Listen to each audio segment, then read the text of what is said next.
On this week's episode of the Rambler Sports Locker, the Loyola women's volleyball team wins their second game in a row. And Ramble host Nick Schultz and his Ramble analysts discuss whether or not Bears quarterback Mitch Trubisky is a bust.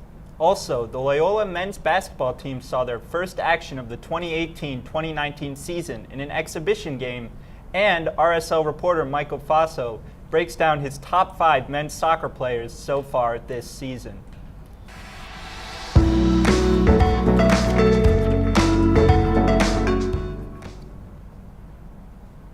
Welcome back to this week's episode of the Rambler Sports Locker. I'm Ioanna Kekatos.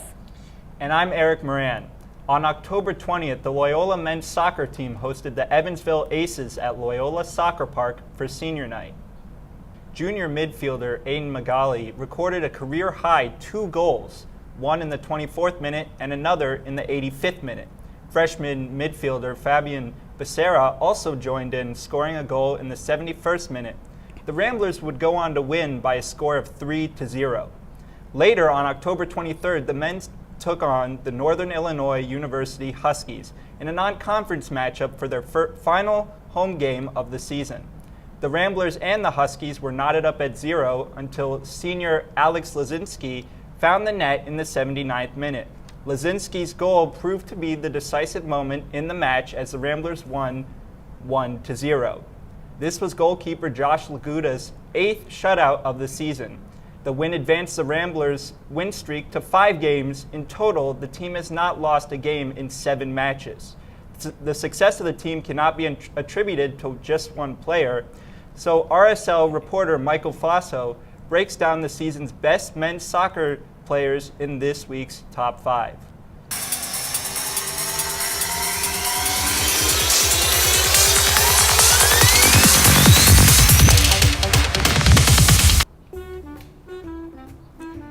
This week on Top 5, I'll be counting down the top 5 male soccer players according to their stats as they near the finish line of Missouri Valley Conference play. Coming in at number 5 is freshman forward Vasco Cardoso. The Lisbon, Portugal native has 2 goals for the Ramblers on the season, putting his total points earned at 4. Aiden Magali, a junior midfielder for the Ramblers, comes in at number 4 this week. Magali, a Park Ridge, Illinois native, did most of his damage on October 20th against Evansville when he scored 2 goals in the 3-0 Rambler victory.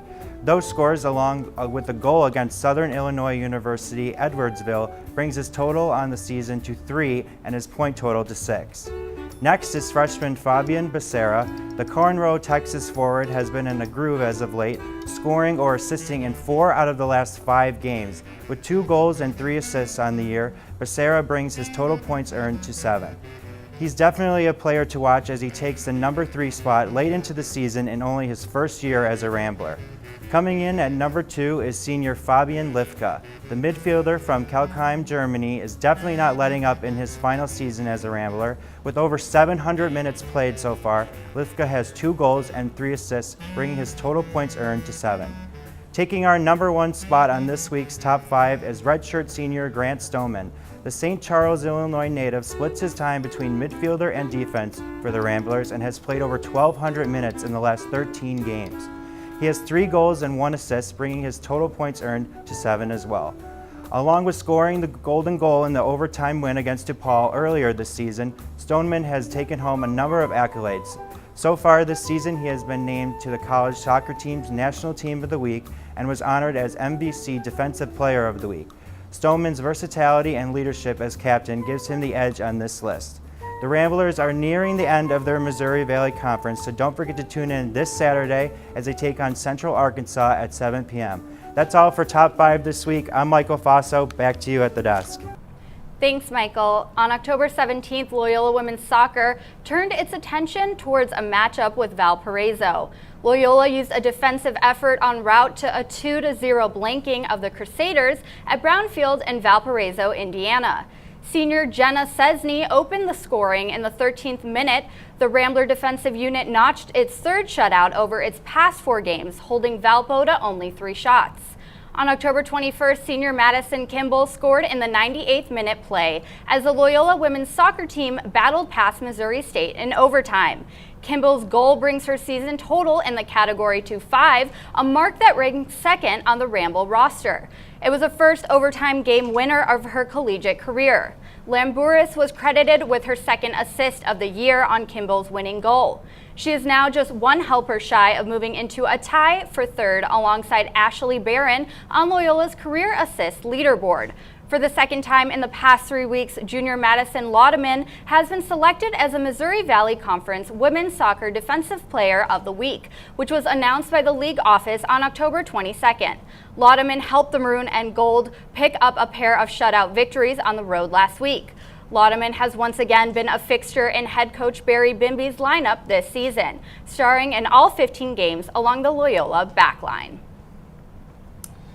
After the Loyola men's basketball team's historic Final Four run last March, the Ramblers certainly established themselves within the college basketball world.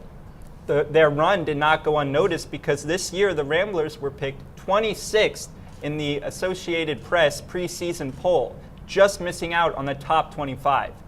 Even though the Ramblers missed out on the top 25, they were selected as a favorite to win the Missouri Valley Conference for the second year in a row, according to the MVC's preseason poll. In anticipation for the 2018-2019 regular season, the Ramblers hosted the Winona State Warriors at Gentile Arena for their only exhibition game of the season.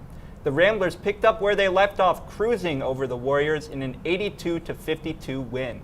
Redshirt senior guard Clayton Custer led the Ramblers with 16 points, while sophomore center Cameron Krutwig and freshman guard Cooper Kekatos also hit double digits, scoring 12 points each. The Ramblers' next game will be the home opener on November 6th at 8 p.m. against the University of Missouri Kansas City Kangaroos. In cross-country news, Kevin White, a redshirt junior, has been highlighted as one of 2 featured student athletes in this week's Missouri Valley Conference Scholar Athlete Spotlight awarded by Enterprise Bank Trust Company. To qualify for the MVC Scholar Athlete Spotlight, student athletes must carry a cumulative GPA of at least 3.2, completed at least 1 academic year at a Valley institution, and must be at least a sophomore in academic standing. In addition to academic qualifications, student athletes are evaluated on their campus involvement and community service. Another cross-country runner that has been making headlines this season is redshirt senior Lindsey Brewis. Brewis has been named the MVC Cross-Country Runner of the Week 3 times this season and has finished in first for the team multiple times. This week, 4 women's volleyball players produced double-digit kills to power a balanced Loyola victory over Indiana State on October 19th. The victory snapped the Ramblers' 5-match losing streak and sent the Sycamores to their 3rd straight defeat. Loyola pieced together 7 unanswered points to seize control of set 1, turning a 1-point deficit into a 10-4 lead that would grow to as many as 8 points. Majikowski provided an initial spark in Loyola's 25-14 set 4 victory, tallying a kill while teaming up twice with Calkin for blocks. Majikowski led all players with a season-high 15 kills while adding 6 blocks. Quinn Speaker produced yet another double-double, totaling 14 kills and 11 digs. On October 20th, Loyola received 9 kills apiece from Morgan Gresham and Gabby Majikowski and totaled 12 team blocks to sweep Evansville. The win, Loyola's 2nd in a row, made it a season series sweep of the Purple Aces.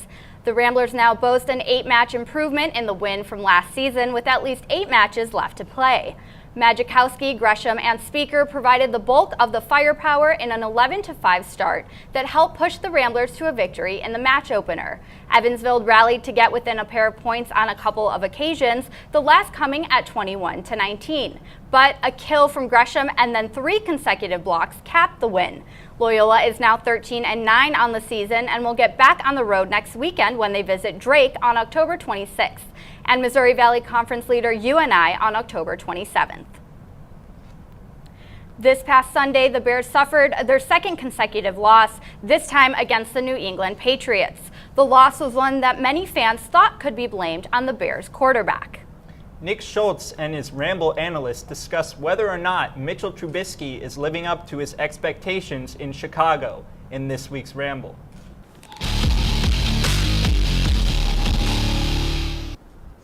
Hi, welcome to this week's Ramble. I'm your host, Nick Schultz. Joining me today are Blazer Dosevich and Connor Bergen.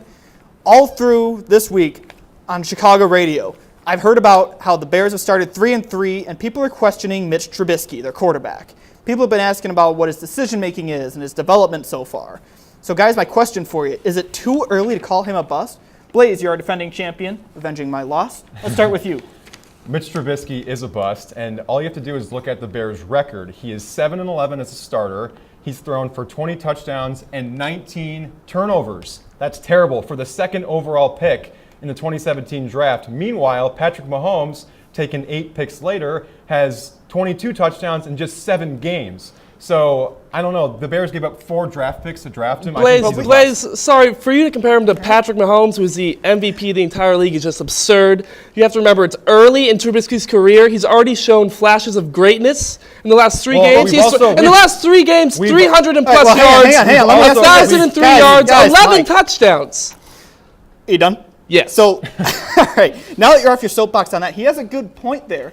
Mahomes is playing really well. He was taken in the same draft. In the same offense. Okay, Matt Nagy is the Bears head coach, and he was the offensive coordinator in Kansas City last year. They're running the same offense, similar personnel. Patrick Mahomes was taken 8 picks later. Mitch Trubisky should be playing better, as good, if not better, than Patrick Mahomes. This argument isn't about whether Mitch Trubisky is better than Patrick Mahomes. Obviously, Patrick Mahomes is playing better than Mitch Trubisky. You have to remember, it's still early. It's only his second season. He has a new head coach. He's adjusting to the offense, and he's already shown flashes of greatness against Tampa Bay. One of the most prolific games in Bears history. Against a defense where their defensive coordinator got fired the next week. Give him time. It's too early to call him a bust. After the last 3 weeks, so look at the game yet. against the Patriots. 2 interceptions, lost in the game. The game against Miami, he threw a pick in the end zone to That's not all the him. backup tight He's end. putting up points. They lost to the Patriots, I believe, 38-31. He ran for 87 yards when he was struggling through the air. That's a sign of a winner. He's not a winner. He's 7-11. He needs some help from That his is a defense. losing record. He needs some help from the defense. All right, let me give you some numbers here. 7 second-year players have played this year,